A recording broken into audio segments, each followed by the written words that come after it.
Good morning from Kirk Spano and David Zanoni with Fundamental Trends, Seeking Alpha, Margin of Safety Investing, Investor Ideals, and another service yet to be named. It is January 25th, 2019. I'm talking slower today than I did a couple weeks ago. I'll try to ramp that up for you. I just got back from Florida, and lest anybody doubt the realities of climate change, regardless of what's causing it, go down to the Florida Keys. There were still tons of wiped out properties down there, properties getting fixed up, places where you could tell that they were trying to figure out what to do because the storm surges were coming up much higher than they expected just 10 years ago, 20 years ago. New projects to raise the roads and make them de facto dams and keep escape routes open. It really was pretty amazing to me. I will tell you, if you've never been to the Florida Keys, that it is a pretty neat place. It is a little bit more commercial than I actually thought, but if you stop at the parks and you get out on the water, it really is a good time. And you can see a lot of pretty cool things. They have turtle hospitals down there, turtle research going on. If you want to see how the military works, there's, I think, 5 bases down there, several naval, an Army, and Coast Guard. They are retiring Fat Albert in the next month or two, which is that giant blimp that hung over the sky and kept eye on the Caribbean and what could be approaching America. I suspect that they have better technology than a blimp now. So it was really interesting. The weather was a little bit cooler than I had hoped. A little bit windy, kept us off the water part of the time. But if you get a chance to go down to the Florida Keys, I very, very strongly recommend it. Spent 3 days in Hollywood Beach. Met with Avi Gilbert about a new service platform that I am taking part in with him, and came away with some very interesting thoughts. Avi is one of the nicest guys I've ever met in my life. We've talked on the phone before. A very gracious guy. We met at Margaritaville at that bar that overlooks the ocean and the Hollywood boardwalk, so that was pretty cool. I've been there before. Hollywood Beach, I tell you what, it's not as young as Miami Beach, and it's not quite as affluent as some of the places in Fort Lauderdale. So it made a Midwestern kid feel right at home. Stayed at a new place called the Costa on Hollywood Beach.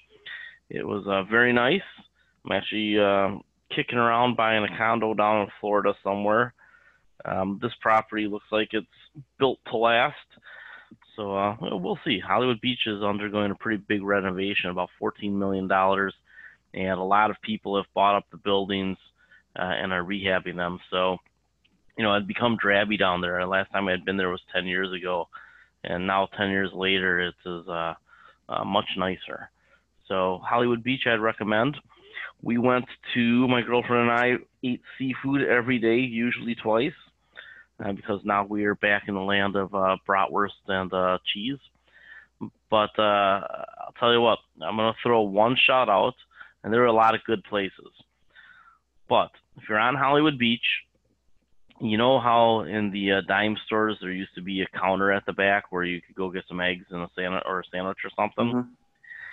So there's a place like that on Hollywood Beach, right across the street from the Costa and Margaritaville. And it's called Joe's Market. In the back is Newt's Crab Trap. You can find it on Google Maps. I don't think he has a website. But we were sitting there talking to Newt. His last name's Newton, and this is his third or fourth restaurant, I believe he said. And his wife is an executive with some company that moved down there, so they're in the area now.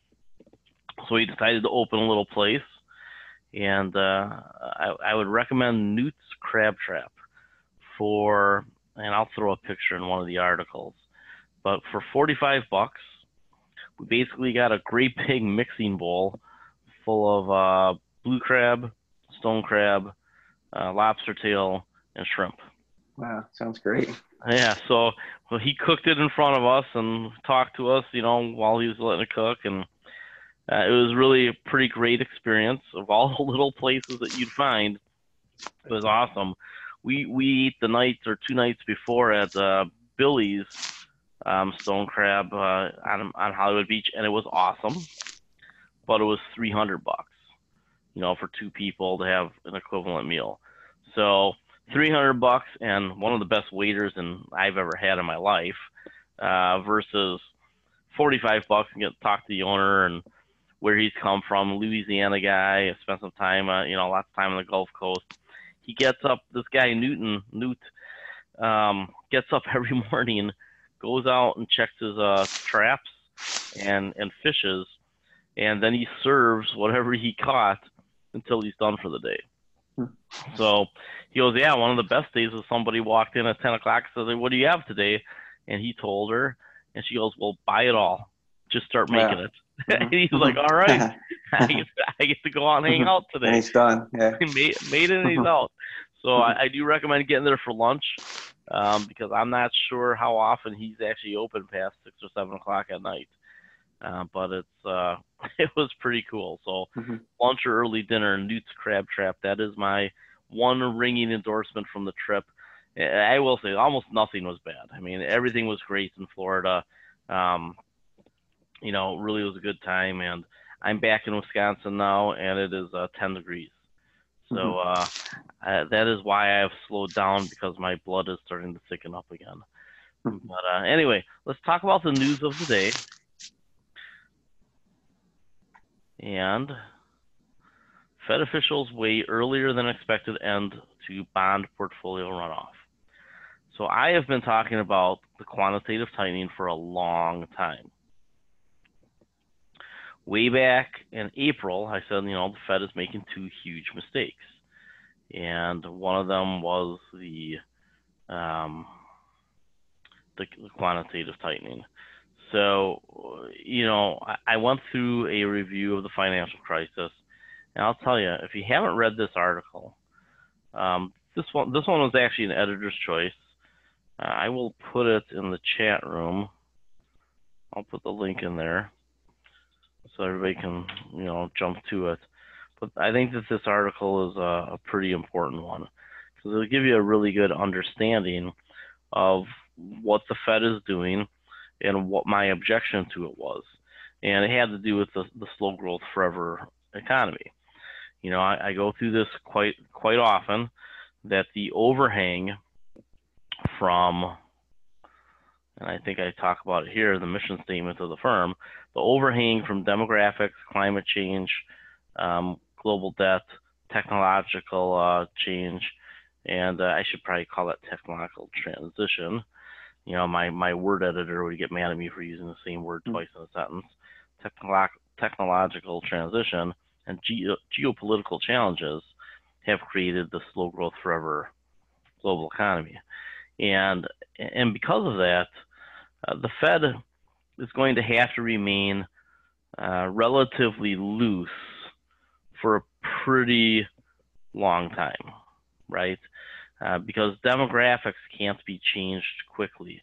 And that's why when people talk about we want to do tax policies to stimulate growth, you want to do this policy, that policy, you always need to take it into context of, does it deal with underlying demographic issues? Are they just putting Band-Aids on a gaping wound, or are they really trying to solve for the equation that's out there? Which is why I have talked about why I think helicopter money to bail out the retirement system is inevitable, and why it'll work because it won't cause inflation. So Dave, you've heard the term helicopter money before, right? Correct. Yeah. Okay, so that's a Milton Friedman thing. An economist that Republicans tend to love and conservatives tend to love. So I try to tell people I'm not liberal or conservative. I just try to figure out what makes sense. And Friedman said that in a major crisis, one time you can print a lot of money one time to offset a deflationary event. Well, the excuse me, get the green tea out. Feeling healthy. Yeah, all the cold weather is coming back at me at one time. So we'll see if I come back down with the cold that I finally got rid of a couple of weeks ago. So Friedman explained that in a deflationary event, you can print money because you have to offset the deflation. Well, the deflationary event that we have now isn't something that's going to last 1 or 2 years. It's going to last a couple of decades, maybe 3 decades. So the financial crisis back in 2008 was a deflationary event, but it was largely triggered by financial conditions of our own making. A bad set of securities that were just met with hot money, and then it all blew up. So we created that crisis. The crisis we face now is more natural. It's based on demographics. It's based on the fact that technology is changing, and then we are complicating it because of all the debt that's out there. So why do we borrow so much money? It's mainly because nobody can afford the retirements that they're facing. China can't afford their retirement class. Pretty soon we won't be able to afford ours. Japan can't afford theirs. Europe can't afford theirs. So a lot of the debt that's on the national balance sheets has to do with the retirement systems, and it's not borrowing or doing unfunded obligations directly. A lot of times they borrow from here to fund over there. But it really all comes down to the retirement system. So at some point, we're going to have to make sure that the retirement system works, because you can't let tens and probably hundreds of millions of people around the world, or billions of people around the world, get old, starve, get sick. Granted, it wouldn't be the most militant uprising we ever saw, because they're older, but we can't let people suffer for the better part of decades. Mm-hmm. And some of the things that I worry about is, I've been trying to tweet to Mrs. at AOC, which is like the best Twitter handle ever, right? Oh, yeah. So I've been trying to tweet to Miss Alexandria, and I'm going to try to meet her in March. I really am. I'm going to go full bore on trying to meet her. But some of the things that she talks about, and some of the other younger members of Congress, some of the millennials that finally got into Congress, some of the policies they talk about are so slanted towards the young, and so I'm trying to use really diplomatic language here, but they don't consider, in my opinion, they don't consider the reality of how money works and how money is created, and how to really get capitalism to deploy capital in effective ways again. So right now we do have hoarding, right? We have clear hoarding generating massive wealth inequality.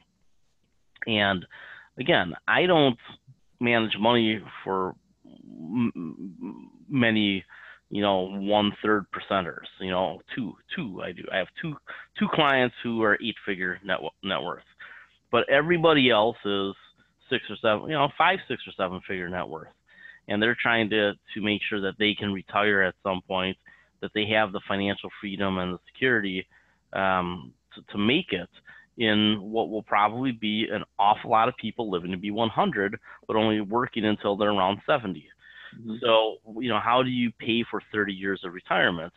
Well, some of the things that she talks about, and I know her heart's in the right place. I will not question that. But I think that we all need to think over the next 2 years who we want to put pressure on. And granted, it should be just about all the politicians because most of them do suck. But just my empirical analysis there, Dave. Right? Yeah. So when I've considered everything I've seen in 48 years, and some 70-year-old guy out there is listening to damn right, Kirk. But the overwhelming stupidity that I see from politicians, the gratuitous offering of benefits to constituencies, whether it's poor or rich or anybody in between, you got to pay for everything. Yeah, exactly. And otherwise we have a problem. Yeah. So go on. Hey, what do you think about that? Do you think that we're going to really fix this through growth?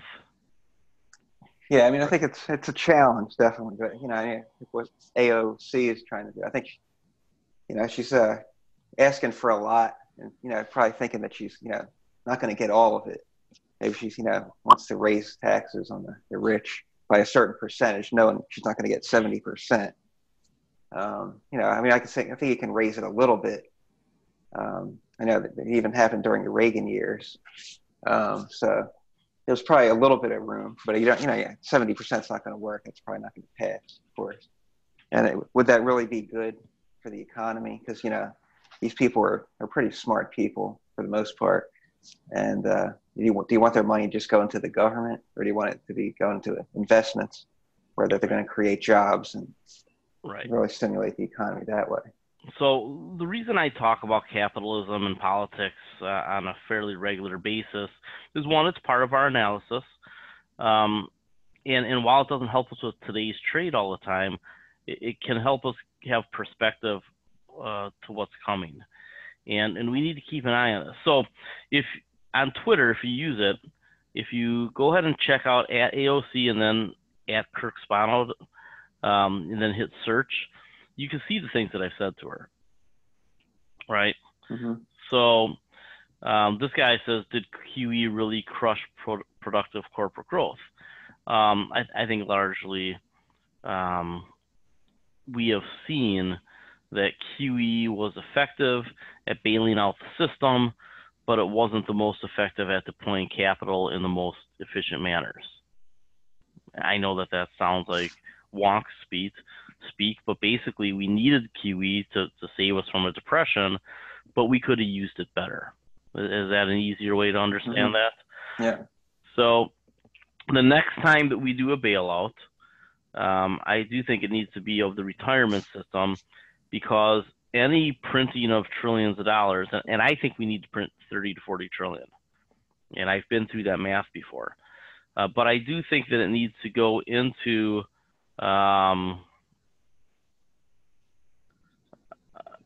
basically a lockbox for Social Security, and then into the pension system, and then maybe a couple trillion to help transition healthcare. But if you do it that way, if you stick the money into the retirement system, then those retirement systems, you say, okay, you got to invest 70, 80% of that into U.S. Treasuries. Well, now all of a sudden the Treasury gets the money back, right? So the money gets poofed into existence. Then the money goes into long-term Treasuries. So you have two long-term assets there, but you're also actually wiping out a bunch of debt and obligations that are unfunded. So the mechanisms there are relatively slow moving. Would we have a bump in inflation for a year or two? Sure, but it's going to probably be single digits, maybe 10%. But, and then at that point, you raise interest rates back to the normal rate of 5-6% on the 10-year Treasury. So historically, that's what it's been, around 5 to 6%. So if we print 30 to 40 trillion dollars, put it in the retirement system, that money gets dripped back into the economy over 30 to 40 years during a deflationary cycle because of demographics and everything else. But it offsets the deflation. So, what are the perfect numbers and mechanisms? I don't know, but I do know that the theory is pretty much sound. And the problem with what Alexandria here is talking about is they subscribe to this idea that you can borrow as much money as long as you borrow in your own currency. That's wrong. Eventually, all debt has to get paid back, even if it's to your neighbors. So the better idea is to lock that money up so that it cannot create what I'm afraid would happen, which would be a stagflationary environment. So if we get another democratic wave in 2020, and I think we're going to, then we have to, as citizens, demand that they be smart about what they're doing. And I'm afraid that if they just keep borrowing, then they're just setting us up for another big downturn in a decade. Like the 70s again. Yeah, absolutely. Late 70s, early 80s, it could be terrible. So there's ways to fix what's going on out there if you're smart enough to do it, if you don't promise things that don't make sense. I mean, like I've told people I'm for Medicare for all because I think it evens the playing field between small business and big business. I think it gives a base coverage for everybody, and then you go out and buy the riders or the supplements that you want. If you're poor, then you get Medicaid on top of your Medicare. It simplifies the system. You don't have to add any employees to the government because Medicare is contracted out to the insurance companies, on bid contracts. There's smart economic ways to do all this stuff. But some of I have a senator from Wisconsin, Tammy Baldwin, that supports a Medicare for all bill. It's just a whole bunch of gobbledygook. It's a whole bunch more of, we're going to fix it a little bit, but we're going to make sure that all of our special interests get paid. And we just have to get away from that. Mm-hmm. So, keep an eye on that over the next couple of years because the discourse is going to be important. Somebody's asking, do I anticipate that fixing the retirement systems will help avoid major corrections? Now, we're going to remember that most retirement plans, pensions, are not invested in the stock market heavily. They're only about 20, 30% in the stock market. The rest is in bonds. So, when you take a look at it that way, you have to keep in mind that we're trying to smooth a lot of things with an upward tilt versus a downward tilt. I would love to see the Dow Jones Industrial Average go to 100,000 in the next 10 to 15 years. I think that would be great for everybody. And I had this discussion with a potential new analyst yesterday. It's not always about the size of the pie that you get. If the pie just keeps getting bigger, then everybody gets to eat. So if the pie can get bigger with a downward trend in debt versus an upward trend in debt, then everything starts to work really well. So we've talked about shareholder yield with stocks, right? And shareholder yield is the buybacks plus the dividends plus the reduction in debt. And that's a measure of management effectiveness. So what we want from government is shareholder yield. We want them to reduce debt, keep making sure we get our benefits, dividends, and we don't want them to grow the size of government, share buybacks, right? It's very equivalent. So we need a government that provides shareholder yield to us, the shareholders of America, the citizens, the ones who do all the work and make all the money and can still get told what to do by people who we don't know. So, there you go. There's my back from Florida. Give me freedom and low debt. Mm-hmm. So anyway, the Fed is moving closer to ending its rally-killing balance sheet reduction. How's that for a CNBC headline? How do they feel, Dave? Mm-hmm. Right. Yeah. So anyway, we'll talk about that there. And, Northern Trust, where my brother works, and Neuberger Berman have both been embracing the global asset rally. In my accounts at TD Ameritrade, which are basically mutual fund accounts, for $800, I'll manage somebody's asset allocation using mutual funds because I don't really have to manage much. I have to make sure the asset allocation is right, pick the right funds, make sure that something doesn't change at the fund company. Well, one of the assets that we bought a couple of weeks ago in those mutual fund portfolios was the Artisan Global Value. And the reason for it is that you could take a look at some of these international markets and you could tell that they're getting cheap. I like the value managers internationally because, I don't have to worry about them blowing anything up. For our purposes, we probably still want to be looking at things like K-Web, if we trust the Chinese a little bit. We probably want to be looking at, this is the one that I haven't bought, right? I haven't bought because it can still go much lower. It could definitely set a lower low, down in this 30 range if there's no deal with America, right? If they don't get a trade deal. But look at what's happened here. It really has gotten beat up pretty good. And this is the equivalent of their QQQ. Oops, wrong one. So let's see if we can get it on the weekly chart. So you can see that been some inflows into the China funds here recently. So what happens when we get high volume coming off RSI low, and we start to get a positive divergence on MACD, and money flow is going up? What's probably the next thing that's going to happen? Yeah, it's going to go up. Price is probably going to go up, right?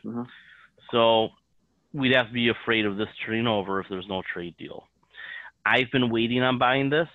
If you wanted to be more speculative, you could have been accumulating this for the last couple of weeks.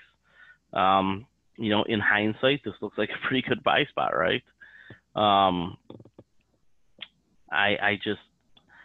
worry how bad it could get in China if their economy slows down faster, and if Trump decides to jam it to them. Now, granted, if Trump decides to jam it to him, he's jamming it to everybody, but he's jamming it to the Chinese the hardest. The problem is, what type of geopolitical risk comes with that? I don't know. South China. It might be better just to wait for the news, the final outcome. Right. So, in countries around the world where there's oppressive regimes, a lot of times the smart answer is just to wait them out. And that's horrible for the people there. But it's generally up to you in your country of residence to take up arms against your oppressors. So, if I could snap my fingers and get rid of all the dictators, I would do it. But at the same time, there's not enough blood and there's not enough money to save everybody in the world. A lot of times it comes down to you got to deal with what's in your own backyard. And being a student of history and geopolitics and international relations back in college anyway, we know that religion plays a major role in a lot of these problems, as well as dictators who are trying to loot countries. You take a look at Putin, man, he's probably the richest guy in the world. How the heck did he do that? What company did he run? What did he invent? He got really good at stealing. So, we'll see. So anyway, you see this coming off. It's not too late to buy this if there's a trade deal. So even if it's going through 45 and we get news that there's a trade deal, it's still got plenty of room to run up, here. So this is something that we can wait on, I think, because I think it's that important that the trade deal actually happens. And if you miss some of the upside, that's fine, because you and I didn't know if it was going to go doom, doom, doom, doom, and drop to all-time low, right? We don't know that because we don't know whether or not that trade deal is getting done. Another one that we like is what's the small cap India symbol? Is that it? Yeah, right here. I got close. I think that this one is a really good one. It doesn't have the positive money flow on the weekly, and some of these we can't see daily. You know, there's nothing that tells me that you need to buy this right now. Right? It hit this moving average and it turned back down. But I do think long-term India is a great place. In fact, I think India's economy is going to catch China's way faster than people think. So over the next decade, 10, 12, 15, 20 years, India is going to be probably the best growth story among large economies. And then you have places like Vietnam, and it's Van X Fund. There you go. Vietnam, same thing. Vietnam and India both have very positive demographics, young populations that are educated. They both have proximity to other major economies like China. And they have their own, India's consumer class could grow by leaps and bounds as hopefully the caste system slowly dissipates, which, it's not going to happen fast. I mean, it's been around forever. But as more and more people become more affluent, money can buy you stuff. Yeah. So there's a lot of room for growth. I mean, traditionally they've been pretty poor country. So. Right. So right here, it looks to me like Vietnam is going to set a higher low. So I think the low in here to be higher than the low in here and over here, right? I think this is a triple bottom. Got this rally, now it's settling back, largely to do with global uncertainty. I think that this is probably the one that makes more money sooner, because if China stimulates and they cut a trade deal, the proximity of Vietnam to China is a big deal, and they could get a nice big rally here. So this is one that I think I'm probably looking at a little bit more, and we need to make sure that the money flows are really coming off the bottom and not going to go and tip over again. A lot of uncertainty in the world right now. So anyway, speaking of uncertainty, let's talk about earnings. I said we talk about earnings this week. I'll save this for last. Maybe we'll try to tweet at our favorite New York politician when we get done. Okay, so earnings. If you've never seen the website estimize.com, you should go play with it. And I play with this all the time. My estimates in here, I don't really spend a lot of time on it, but you have to enter an estimate to have access and see what the crowd is thinking. And the people on here are estimating that the earnings for Apple are going to be at this level, a little bit better than what the analysts think. I think that that's wrong, okay? And here's why. I don't think the analysts have brought down their earnings expectations on Apple as low as they should have. And that doesn't apply to everybody, but a lot of analysts are slow moving, right? I mean, why aren't the analysts all billionaires? Because they're not that good. And they try to stay in a crowd, institutional imperative, right? They don't want to stand out, because if they stand out and are wrong, then they're in trouble. Better to be marginally right or wrong, but kind of in the group. That is what Buffett refers to as institutional imperative. I happen to know, because I've been hunting around for cell phones kind of as a hobby. I almost always do it. I'm in those cell phone stores all the time, all of them. And my son works at AT&T distributor that just got sold from GameStop, Spring Mobile, and we've been doing a lot of research on 5G. So part of my research is just kind of checking. Every time I see a store that I'm walking around somewhere in the country, I go check it out. I actually think that Apple's going to miss, and that would make people think, oh, well, then Apple's going to drop. I'm not so sure about that. I think it's going to miss by less than the market really expects. You remember, this number up here is almost always fueled by the bulls. So the most optimistic people out there are barely above the analysts, which are probably a little bit high because they haven't caught up yet. So if Apple only misses by a little, which I think what's going to happen, think about this in psychological terms. Yes, Apple misses, but they already warned about it. So they'll probably miss by less than they warned because that's how management does things. And the estimates by the Wall Street analysts and the whisper numbers, right? This is basically the whisper number. Or actually, I take it back. This is not the whisper number. The whisper number is the rumors that get started going into it. This is just what the public thinks, 465 people. So not that many. I think if Apple misses by less than what people are actually afraid of, Apple probably rallies. Why? About the strongest company in the world financially. Yeah. So if they have, growth in their services business, which has been screaming growth, I think that you could see some interesting things. Plus, there's rumors that Apple is going to make a couple of acquisitions next year or this year. So we'll see how that goes. But it looks like a lot of the bad news is probably priced into this stuff. Yeah. Well, we'll see. I don't know. Like I said, I don't know that the bad news is priced in. Right. Look at what happened. This is last year before. Then you had your actual numbers. 78, 88, and after that huge warning, we only came down to 84. It's like an Apple warning never happened, right? So we'll see what happens.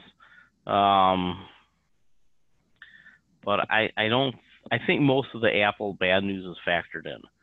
And that is what I talked about back here when Micron had their kitchen sink quarter, where they basically lowered the expectations on everything.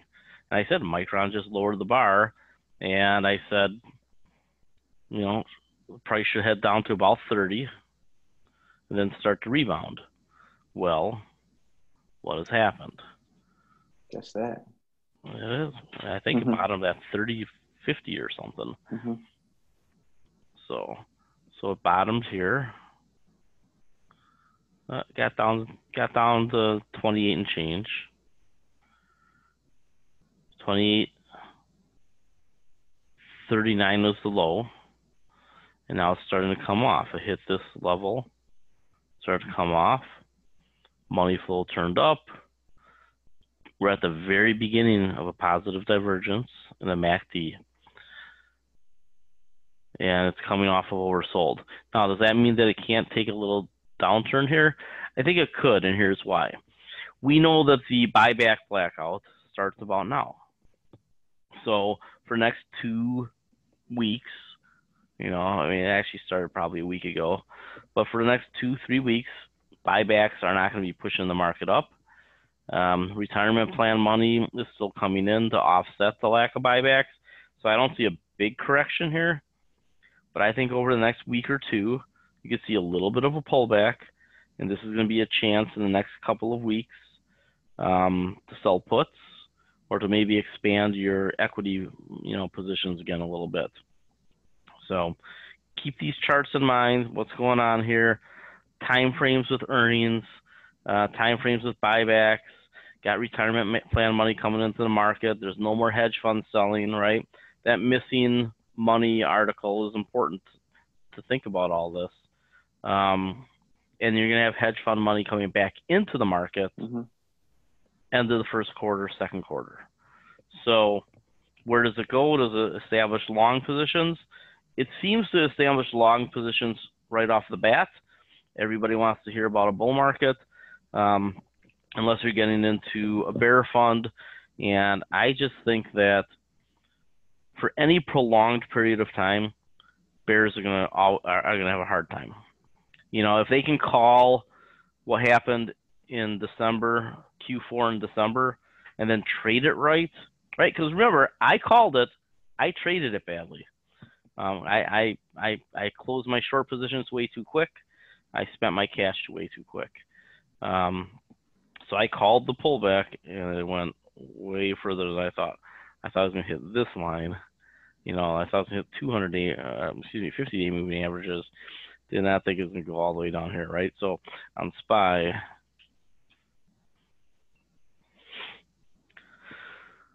and oil and everything else. Let's got 1 year.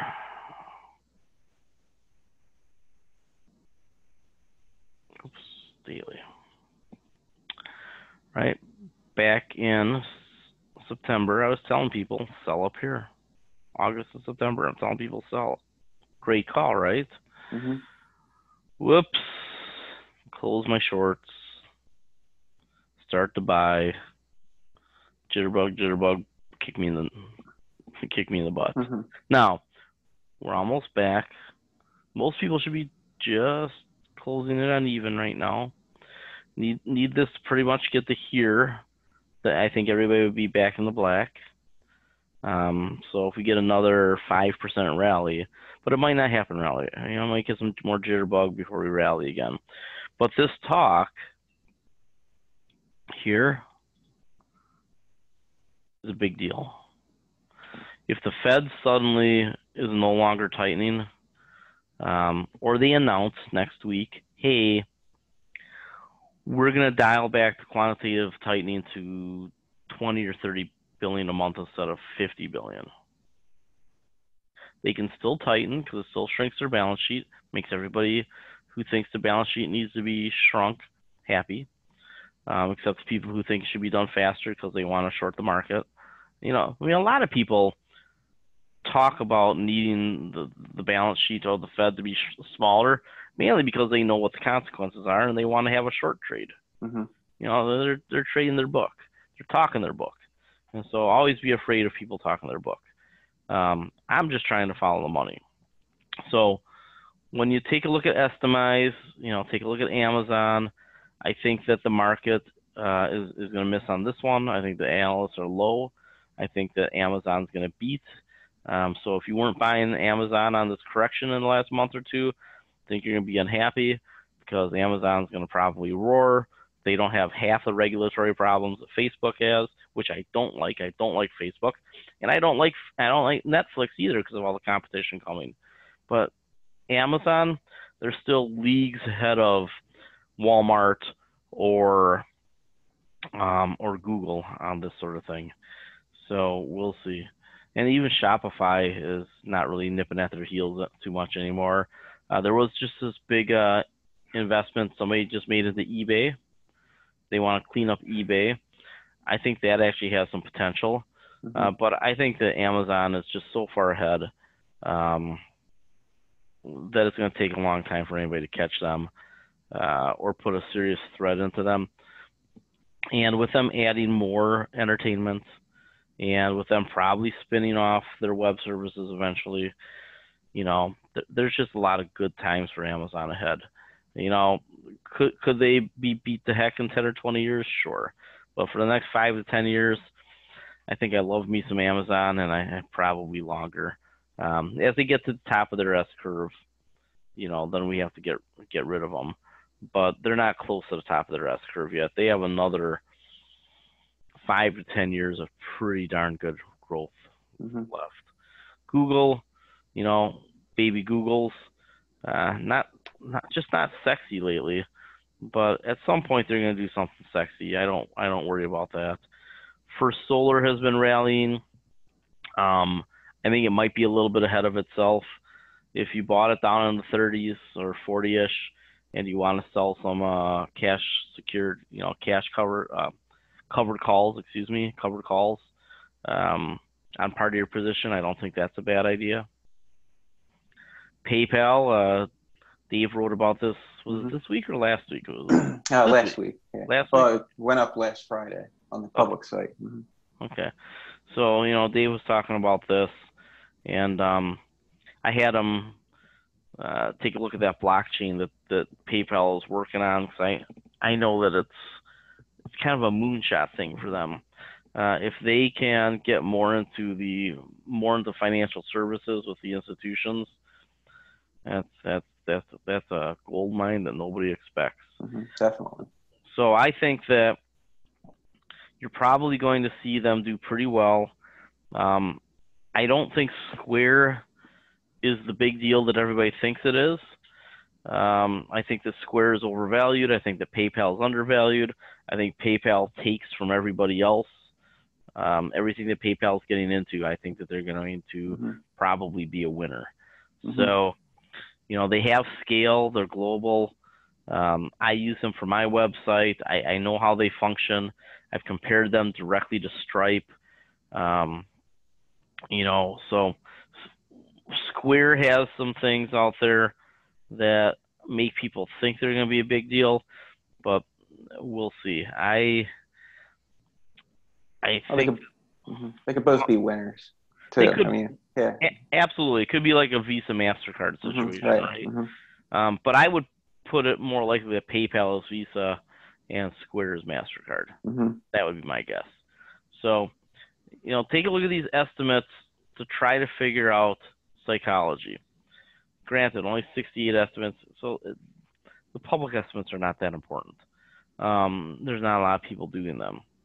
But 4264 is what they're saying. The public is saying. The analysts are saying this. Why do the analyst numbers change so little? Right? Because modeling revenue is difficult. And again, I was talking to somebody else about this yesterday. When you model revenue, you're largely trying to guess cash flows based on the past. How important is that really? I think what you need to try to do is understand, okay, this is where revenues are now. Is the company's business accelerating or decelerating? If it's accelerating, has the market already priced that in? If it's decelerating, has the market already priced that in?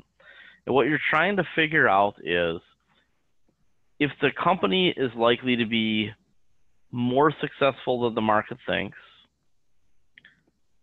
then you probably have an opportunity, right, based on pricing. And the opposite is true on the downside. So everything ultimately becomes a game of expectations, and you're looking for companies that are going to exceed expectations.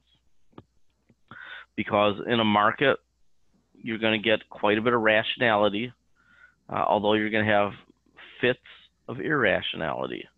The FOMO, right? When people chase to be chasing.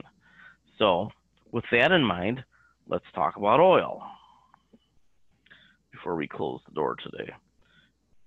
If you haven't read Here's Why Oil is Headed to $80, go ahead and read it. I did have to put a quick edit in there because I was a little bit lazy with what I was saying with Canada. So I had to change this from Trudeau's Revenge to Canada's Cuts. I just think Trudeau's Revenge was a great thing, even though he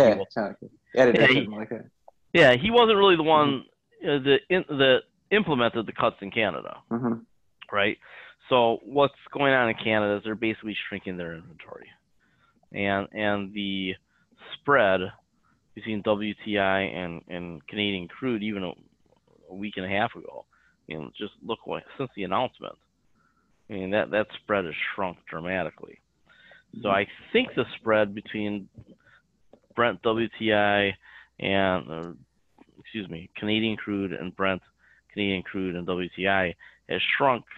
I thought I read the smallest spread in 10 or 15 years. Yeah, I think they're the Brent WTI crude, I think it's expected to be about $6 in 2019, where it was about 9 or 10.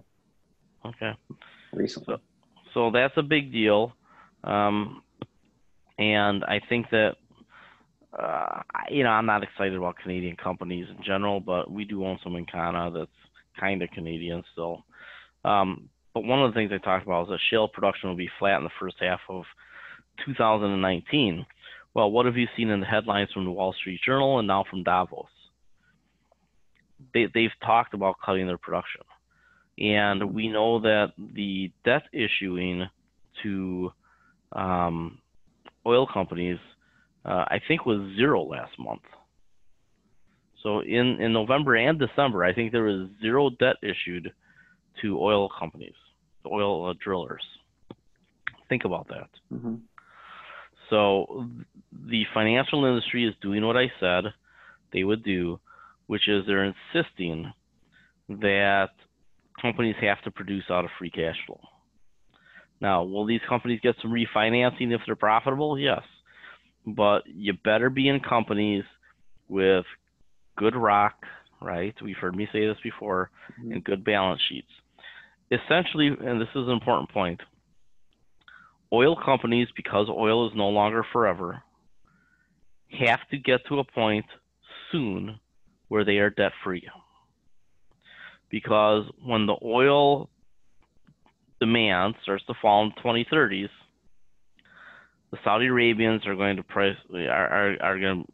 go for all the market share with whatever oil they have left.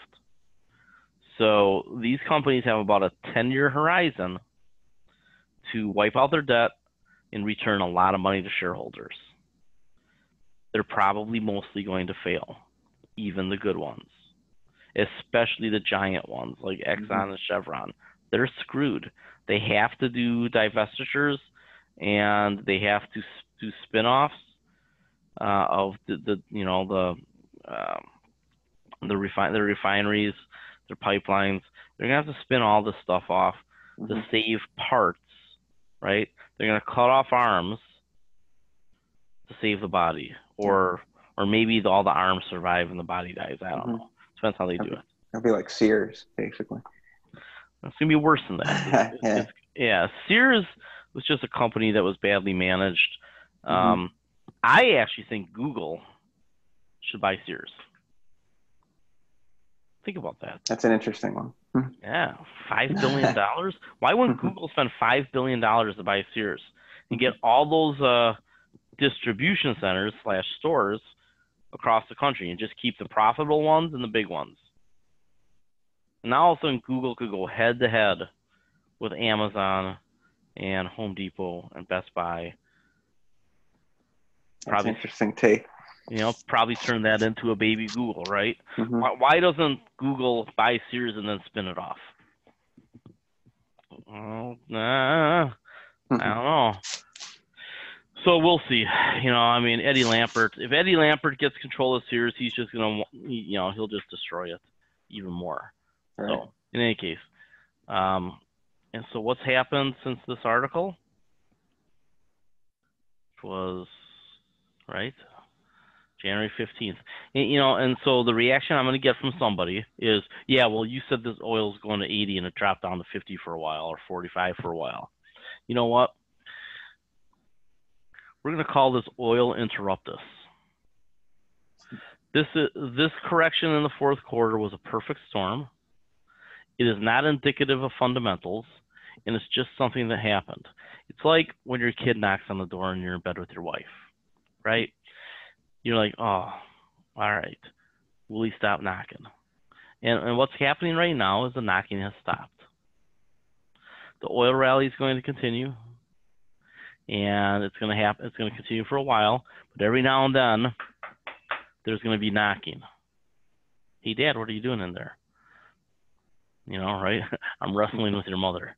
But so this was just temporary, what happened in the fourth quarter, and we know it's temporary because of the fundamentals say so.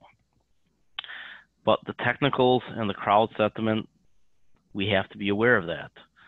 So, we do have the headlines on Venezuela, but what we really want to pay attention to is Davos oil OPEC. I think this is their headline.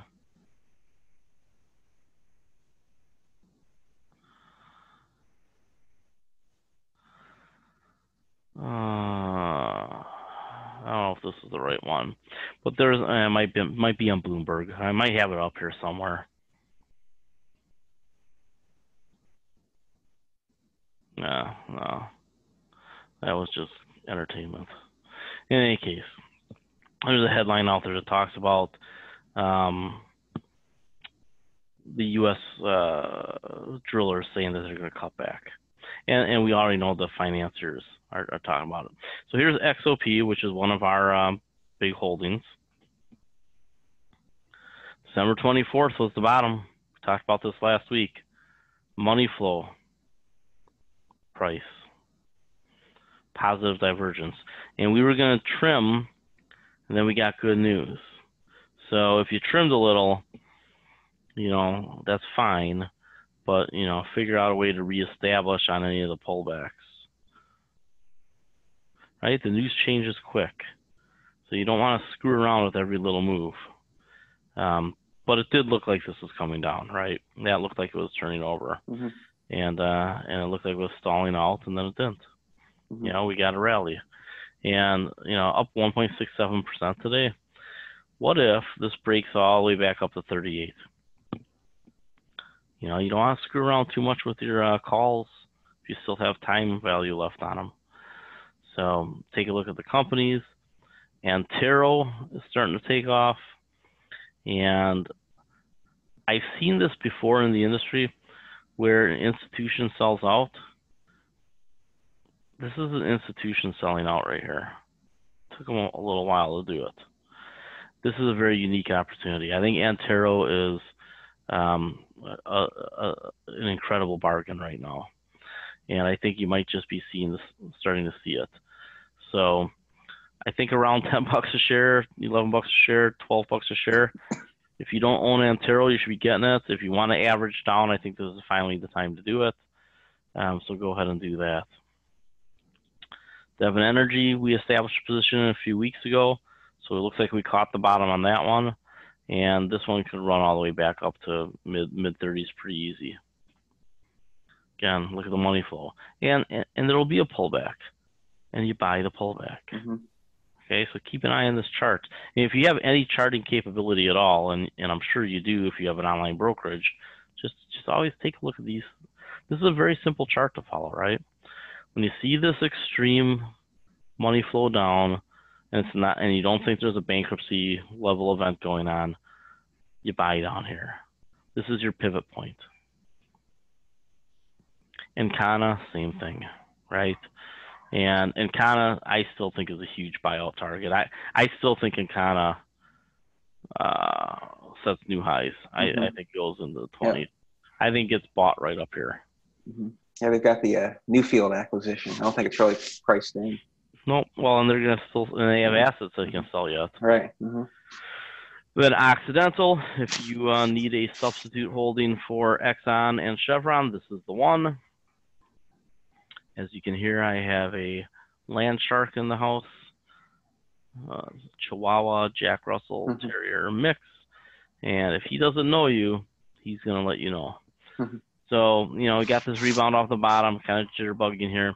Remember, Occidental has a pretty interesting business. They were smart enough to sell their export terminal at probably a high point or close to a high point. They have good midstream assets in the Permian. They get their own oil to market. And then they have the carbon mitigation business that I think is going to be a big deal. So, we'll see here. But all these charts look pretty similar, right? So we're going to close. Well, let me check to see. There are no Antero leaps. Well, these two weren't. I'm cautious on anything to do with leverage right now.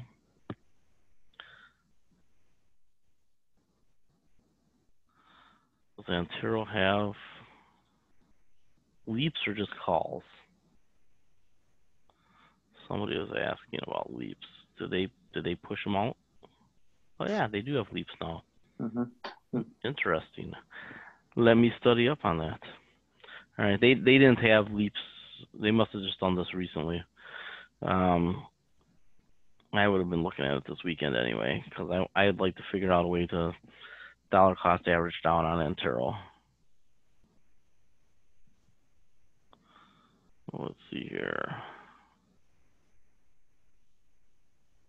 Qualcomm. What do I think about Qualcomm? It's always one of those companies I'm looking at buying and I never buy. Right? Paying a 4.5% dividend. Getting back into that bottom zone again. Didn't recover yet. Interesting. Along with the market.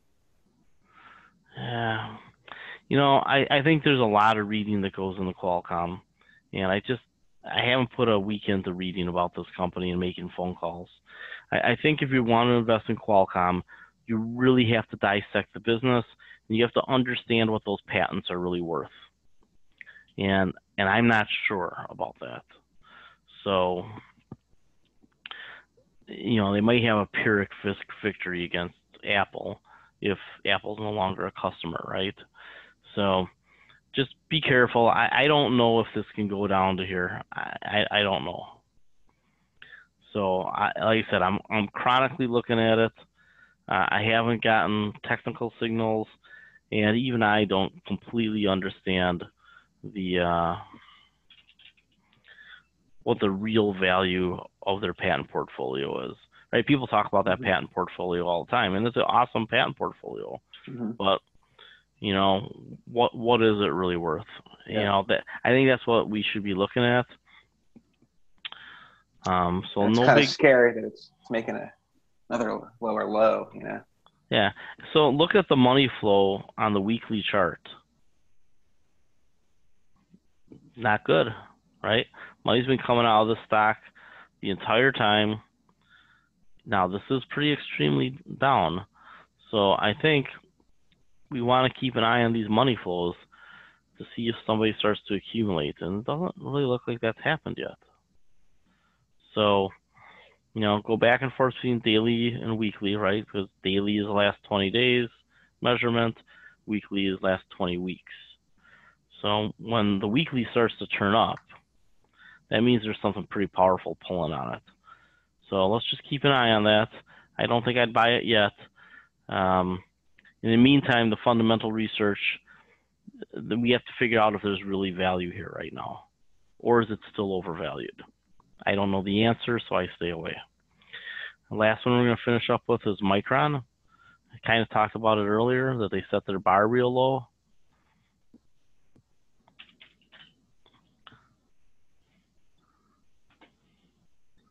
They're starting to see accumulation, starting to move towards positive divergence, coming off of oversold, right? You have Macy's on there. Oh, gee whiz. I sure hope that that's the same thing for Micron. I was going to say, that didn't look the same as it did earlier. Right. Okay, so yeah, they came off the oversold. I was going to say, I thought it was more dramatic than that, right? So when we were buying down around 30, 31-ish, 32-ish, you know, it was down in here. So how high is this going to go? It typically becomes overbought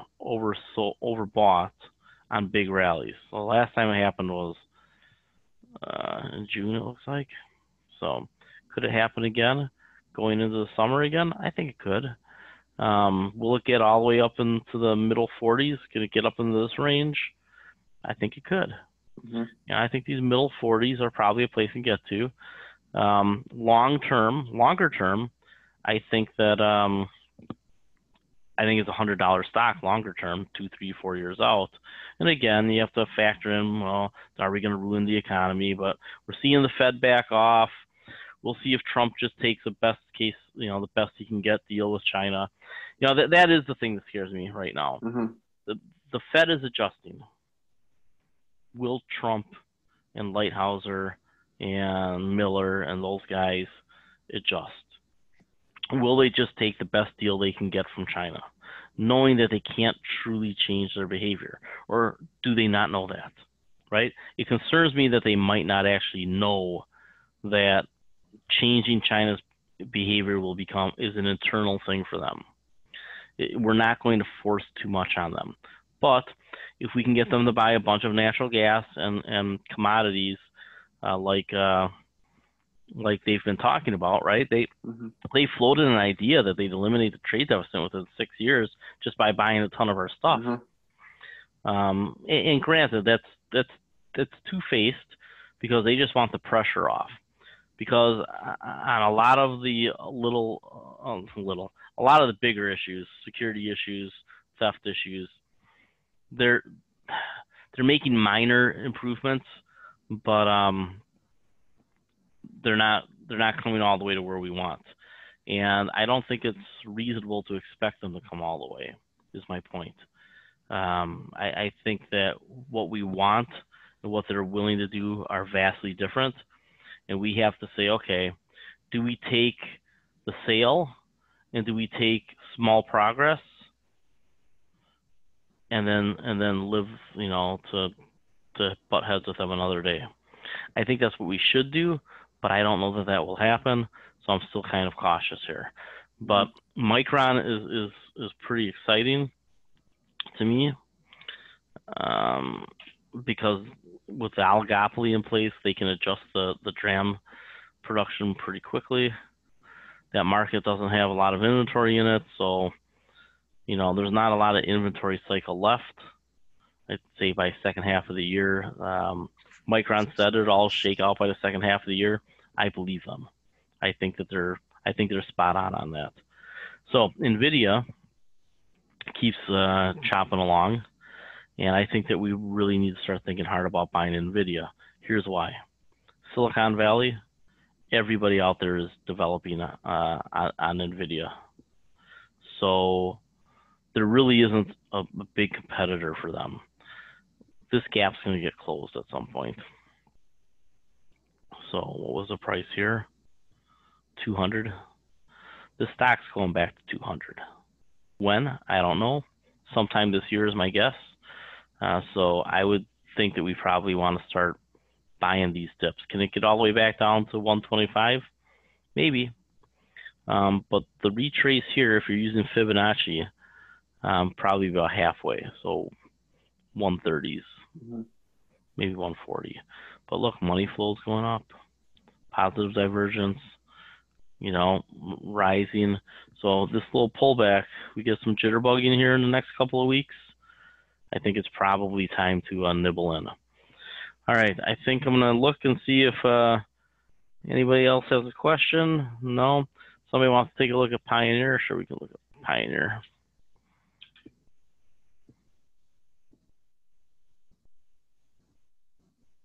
All right, there you go. Another one of the oil stocks doing well. Remember, good balance sheets, companies that are returning capital, companies that are reducing debt. Positive cash flow. Pioneer's one of them, that's right. Operating out of cash flow. Yeah. So these oil stocks could really rally in the summer. All right, that's all I got. Anybody want to talk to AOC? Anybody want to talk to her? No? Anyway, hey, like I said, her heart's in the right place. I think her goals are even correctly. I want to see the tactics employed to be efficient, to cut out the special interests, and to truly support a capitalist system where capital recycles through the system and makes a bigger pie for everybody to share in. And we have to think about that over the next 2 years, because while I lean Democrat and libertarian, I don't lean that far. And it scares me that the monetary theory that they talk about, right? There's a monetary theory they talk about that you can just keep borrowing in your own currency. It's wrong. And it's very wrong. What you have to do is think in terms of deflation and inflation and currency value. So, we'll see. We'll see how educated she really is. And I think it's great that somebody who attended bar can be a congressperson. But at the same time, I'd prefer somebody who has borrowed money a couple times and started a business or worked for a corporation and really had to learn how money works. And my one gripe against her is I don't think she truly knows how money works. So we'll see. We'll see. Mm-hmm. Anyway, everybody have a great weekend. Oh, one last thing. There's a couple questions I think coming in. Is there a couple? I'll take a look. Traders Expo in New York. I'll answer these questions offline. I'll write something about them. I see CenturyLink. I think it's a buy. Exact Sciences. I think it's a trim or take your profits. I said that a while ago. I wrote that article. I will be in New York, March 10th to the 12th at the Traders Expo. Avi is going to be one of the presenters. He's in here somewhere. View all speakers.